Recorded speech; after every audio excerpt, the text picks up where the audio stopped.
Namaskar, viewers. Welcome to our latest episode of Authors and Books. And today we have with us Mr. Vishwanath Iyer. Vishwanath ji, thank you so much for coming to our program. And Vishwanath ji is a fourth-generation researcher, writer, teacher, and yoga practitioner, hailing from one of the Bharat's oldest yoga families. He's an engineer with advanced degrees in management. He has over 30 years of corporate experience in spectrum of leadership roles across several foreign and Indian multinational companies. He uses this experience to integrate yoga with the old and new ethos of Bharat, trying to provide a scientific explanation for the many yoga concepts and practices in a language that can be understood by today's youth. And the outcome of this is this book. As you can see, this is, yeah. So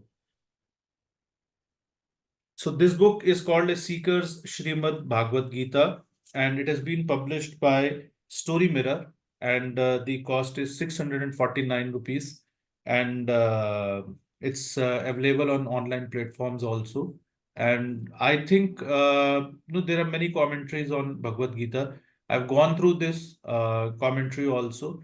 I find it to be very relevant in contemporary context, the language, the flow, the way interpretations have been done, and it has a very special chapter in the beginning of this book. And we were discussing, Mr. Iyer and me, we were discussing just before this interview. And it's called Sanskrit diacritics. And diacritics are system of accents such as dots, squiggles, etc., which are added to a letter that enable the language to be represented more accurately. In this book, the following diacritic representation of Sanskar alphabet is used. So he has given a whole, you can see. So people who have, and it extends to a few pages, and then there is a very, Sanskrit English translation of the Sanskrit lexicon also. So it makes it much more readable, and it's kind of a mini thesaurus also, you can say. And because Sanskrit is a very intricate language, a slight dot or a squiggle here and there can altogether change the meaning of not only the word but the verse itself. And that's why there have been multiple commentaries on Bhagavad Gita. There have been divergent views. So first, I want to thank you, Mr. Iyer, for taking out time for this conversation. And thank you so much. And my first question is there are so many commentaries on Bhagavad Gita. Uh, so, what is the USP of this commentary? As you have mentioned, that your whole effort has been basically to interpret the ancient texts in modern context. So, what is the USP? What should be a reader looking for if one goes through your book? Namaste, sir, and thank you very much for having me on your podcast and interview. Before I jump into the actual book, I'd like to give a brief background on what drove me into making the book. In 2008, I was a business head, and suddenly I got an email from somebody in the US asking me, "Do you know Yogacharya Sundaram?" So I said, "Yes, he's my grandfather." So he asked me, "What do you know about him?" And I said, "Listen, he's my grandfather. Dadaji is Dadaji. You take him for granted. You don't really look upon him as somebody who's special." So I asked him, "Why do you want to know?" So he said, "Do you know that he wrote the world's first book on yoga?" So I got a shock because I've been practicing yoga since I can remember, but I had never even imagined that my grandfather could have done something so significant. That started me on. Then I realized that we take everything for granted, and so I need to start this journey into yoga. I started a website called www.schoolofyoga.in, and I started populating it with information. One day, quite by accident, I mean, I had got my first copy of Srimad Bhagavad Gita by Chidbhavananda when I was 15 years old. But one day when I was just leafing, looking for data references, I saw that the Srimad Bhagavad Gita is a book of yoga because every chapter is a yoga. And that kind of completely changed my perspective and paradigm. I said, I have to translate this book. Unfortunately, I am what I call a Macaulay Putra. I am a convent educated boy with absolutely no background in Sanskritam. So now what do I do? What I did was, I said I have to do a thorough job. Otherwise, it's not good. I can't do half work. In order to maintain my legacy, I need to be as good as what I have received from my grandfather. So what I did was, I took the bare text, I took a dictionary, and I translated it myself using the words, the dictionary, what little I knew of Sanskritam. Then I compared it with 3 different texts. This process is called triangulation. Triangulation means, suppose you are in a particular place and you want to know your location, you will take the reference from 3 towers on your mobile, and the signal strength will determine where you are. Similarly, when I did this and then compared it with 3 texts, I knew more or less where I was. But I did not stop there. What I did was, I first did this and then kept it to the side. Then I went and translated Hatha Yoga Pradipika. Hatha Yoga Pradipika was quite easy because it is a manual, so it is an instruction. Unlike Bhagavad Gita, which is a conversation, so it's open to interpretation. Then I went again to Srimad Bhagavad Gita, did the same thing again. I translated it without looking at anything, compared it with 3 other texts. Then I compared it with my old work, reconciled the differences without losing my own integrity of understanding. So that means that if somebody, Chidbhavananda, has said something about Srimad Bhagavad Gita, and I don't agree with what he is saying, and I'm looking at the dictionary and thinking about it in a particular manner, I would then reflect on what Sri Krishna might have said in that circumstance. And then I would use what my soul felt was right. So the thing was that this way I did the second time. And then I kept it to the side. And this time I went and translated the Patanjali Yoga Sutra in the same triangulation method. I went back and did Srimad Bhagavad Gita again after this. So I translated Srimad Bhagavad Gita thrice, each time reconciling with the previous text and with other texts. Now, statistically, I knew that my work was as good as I could ever make it. Thereafter, I did the diacritics. Because if you are going to do something as important as Srimad Bhagavad Gita, you must understand the founding principles on which Sri Krishna is speaking about existence and how existence is affected by other things. For example, dharma is a word we casually use. But if you really look at the core concept of dharma, dharma comes from the dhatu dhru. Dhru means steadfast, strong, stable. That means dharma, if it is going to be the root word, it means that which keeps us naturally stable, where we do not get pushed by vagaries of nature or vagaries of change. If that has to happen, then dharma takes on a completely different meaning than what we are now using. And so I had to interpret dharma right down to what it might actually mean. And then what I did was, once the diacritics were done, and then I then went to a Sanskritam scholar and I requested them to please see whether I was at least mota moti correct. They came back and they said, your translation is more or less okay. There's no major mistakes that you have made. So I was happy with that. Now I had to write the commentary. Just like Sri Krishna is talking to Arjuna on the battlefield, the question for me was, who am I going to talk to? And what is my objective? My objective was very straightforward. I wanted every individual who read Srimad Bhagavad Gita to become Sri Krishna. So so the question is, how do I become Sri Krishna if I can understand what Sri Krishna is saying? My age group was very clear, 25 to 45, because beyond 45, we have really become very congealed in our way of thinking.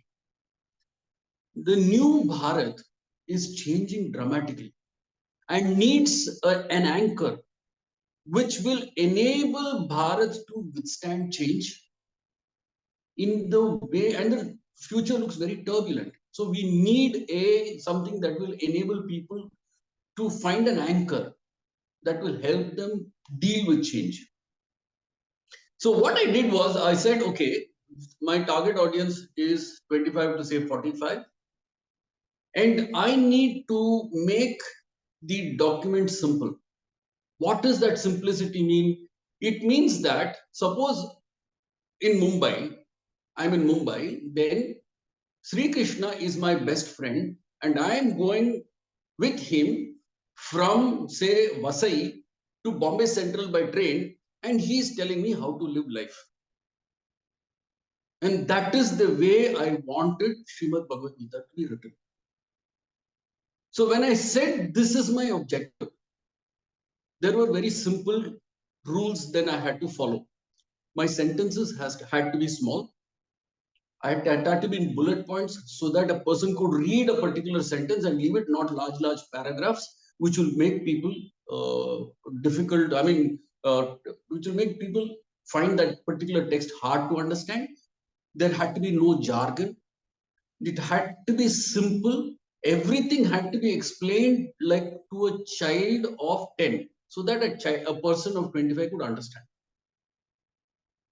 And lastly, there were diagrams and things like that that made it, with that, first of all, broke the monotony of the text, as well as the important thing was it also ensured that people understood in a flow diagram how what Sri Krishna was trying to say.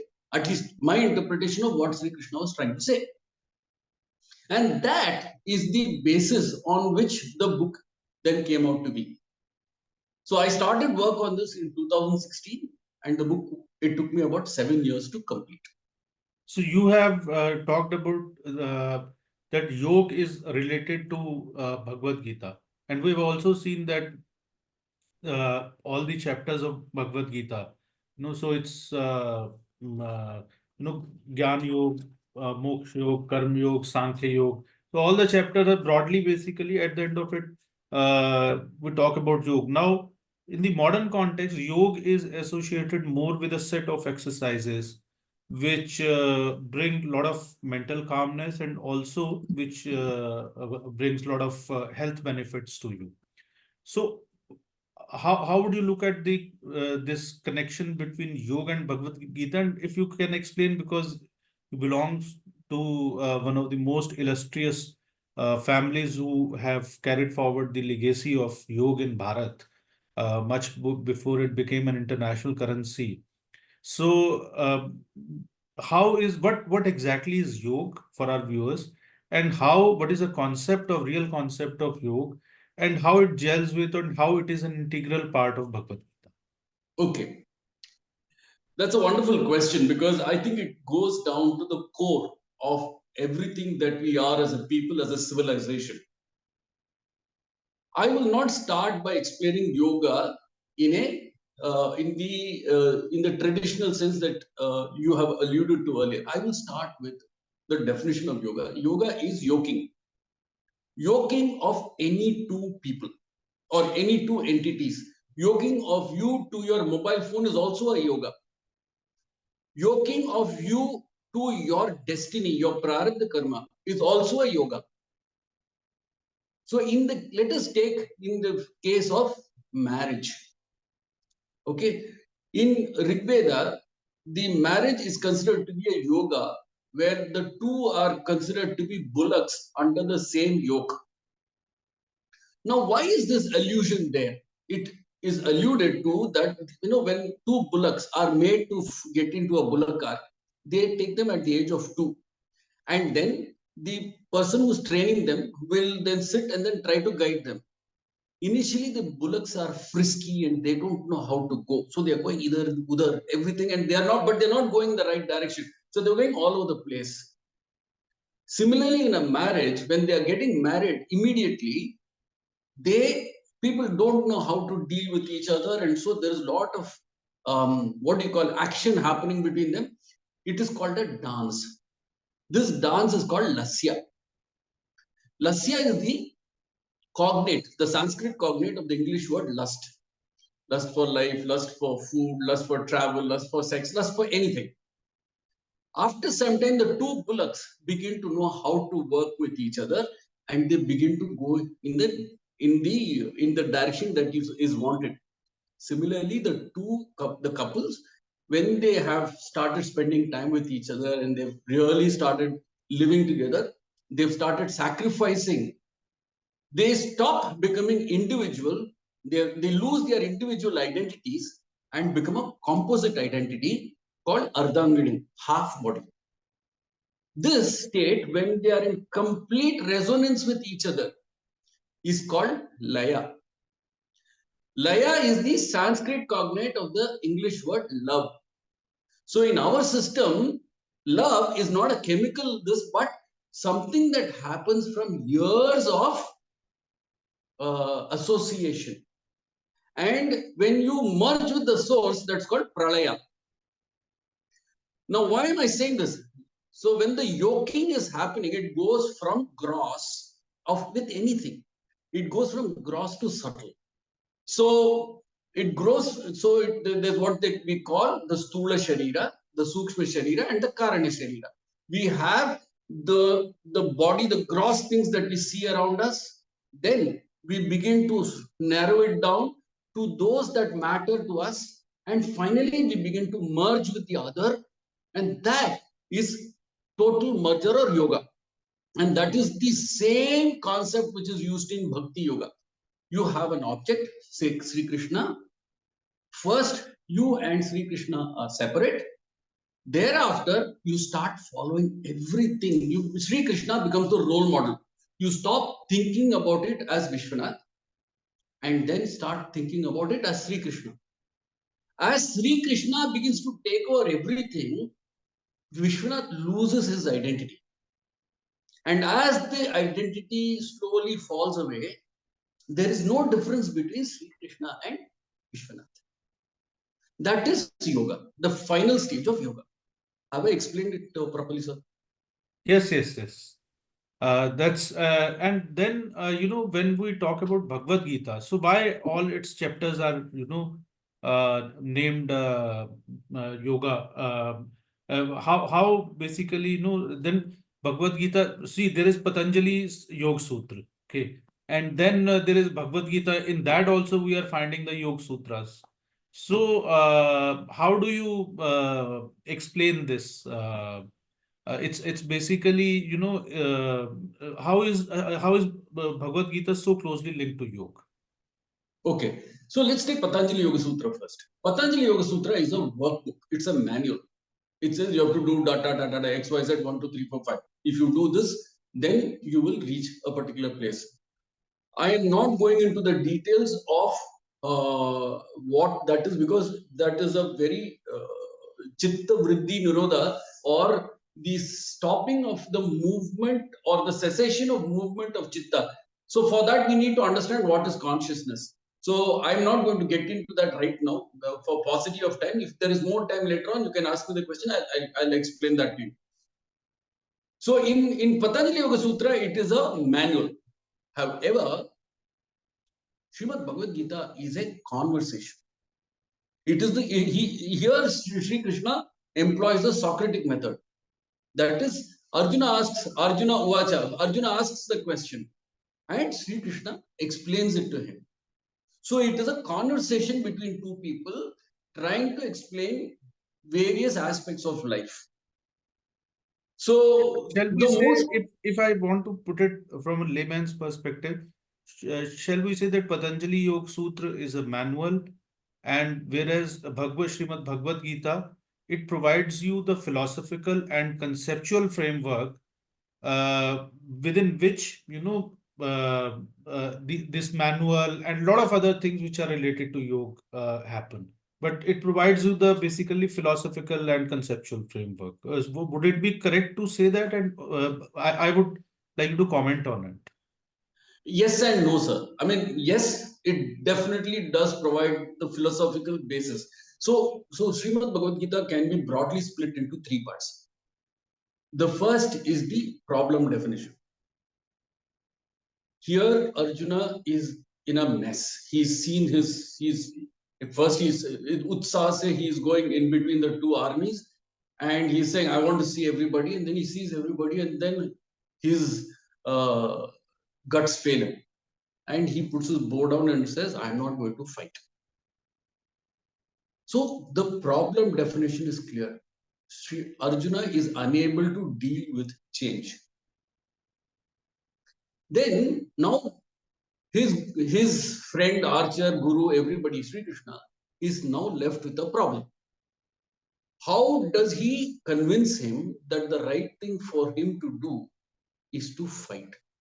So the first thing he has to tell him is to convince him that the problem is this, the concept is this. This is the underpinning concept of existence.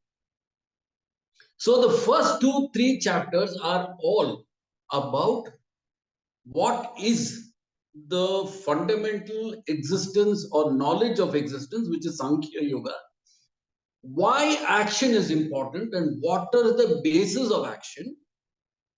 Thereafter, he slowly goes into the conceptual aspect, which is Jnana Vijnana Yoga and Raja Vidya Rajaguha Yoga and all that. And then finally he goes into, so even then, Arjuna is not convinced. He says, boss, you are a charioteer. How am I to cognize? You're saying all these big, big things. It's all intellectual. And he says, boss, you are talking all intellectually. I'm unable to cognize what you're saying. So he shows him the Vishwarupa Darshan. Uske baad to there is nothing. He has shown him the entire universe as it is. Brahmanda. So then this guy is saying, oh, okay, so this man knows what he's talking about. So it's a very simple thing. A boss, if you are a boss, if you want to explain something to your subordinate, you can explain as much as you want. But at some point in time, you have to show the subordinate that you know, you can do. That is, you have to go to a different level where you are able to convince the person that I know what is going on. After that, he trots out the solution. From Bhakti Yoga onwards, all that he's talking about is solutioning. What are the different solutions? What are the different ways in which you can get to perfection? And if you become that, then you merge with Sri Krishna, because after all, Sri Krishna is the person who is telling you what you are supposed to do. So if you become that, then automatically you've merged with Sri Krishna. I wanted to ask you one more thing, that as you had mentioned also, during the process of writing this book, you were referring to, multiple sources in terms of, reading Bhagavad Gita also. So when it comes to your book, this particular book, how would you suggest, the readers to go and, read about this thing, like the commentary which I am reading of this Yoga Vashisht.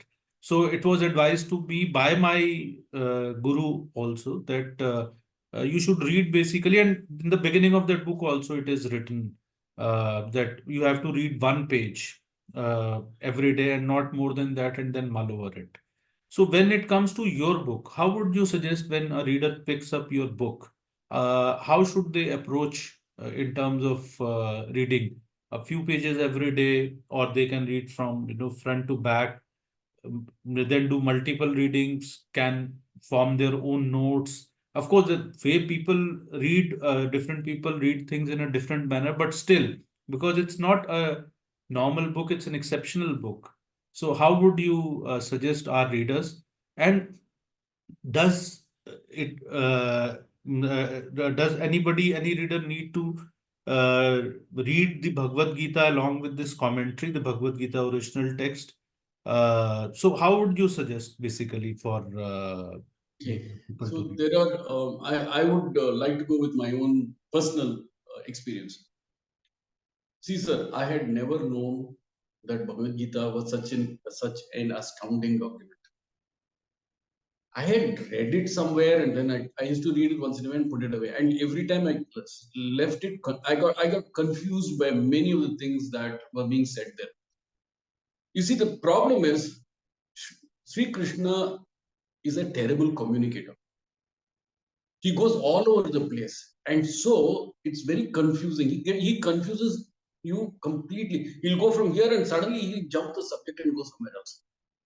So it created a lot of difficulty for me in I would order say to he's a non-linear communicator. We have been, because absolutely. of the Western framework, we have been conditioned, in terms of the linear communication. ऐसा नहीं है. See, the thing is that I would say that I want a particular. It doesn't matter. So, for example, if I was to jump subjects, even for you, it will become very difficult to understand. Whereas if I keep it simple and I have a flow, then I'm able to build up the tempo and reach the destination much better. So I'm so that I'm only talking So about. we'll come back to this. That you were saying that in Bhagavad Gita, there is Ah, it's kind of spread all over. So one correct. needs, So then what happened was that the first and the most important thing is the understanding of dharma. You see, Bhagavad Gita by itself is a book of dharma. And if you don't understand the fundamental rules of dharma, you will never understand Bhagavad Gita. So that is precisely what I have done here. What is karma? What is dharma? What is the asmita? What is my identity? Because at the end of the day, the person who's having the problem is Arjuna, and the problem that he has is about his identity. Who am I? What am I doing? Why am I doing this? What is going to happen? So the question really that Sri Krishna tells him is, how much do you think you are controlling? Are you controlling anything at all? To what extent is your free will? So what I'm trying to say, sir, is that where I do understand the Western influence is in the intellectualization. The Western influence in us has made us intellectualize everything. Unfortunately, dharma is not intellectual; it is visceral.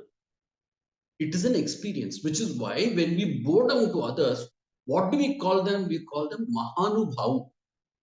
Maha Anubhavu, those that have great experience. What is the experience that they have had? The experience of change. How they have experienced change with Vairagya. That is dispassion. Now, the thing is that if we, so the thing is, Bhagavad Gita cannot be intellectualized. Bhagavad Gita has to be experienced. It is so. First, you need to understand what is the my framework of existence. That is dharma. Then you have to understand your actions. How is my action changing myself and others? Because if your action is going to create disharmony or turbulence, that is adharma.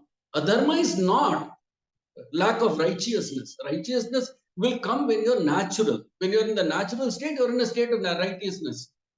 When there is turbulence and you change and you're affected by turbulence, that is adharma. Simple as that. Dharma is steadiness and stability. Adharma is turbulence and chaos. The question really is So you need to understand the fundamental underpinnings of dharma, karma, asmita, guna, and other things that are forming the bedrock of the scientific way in which our universe is. The way our rishis have seen our civilization and our universe.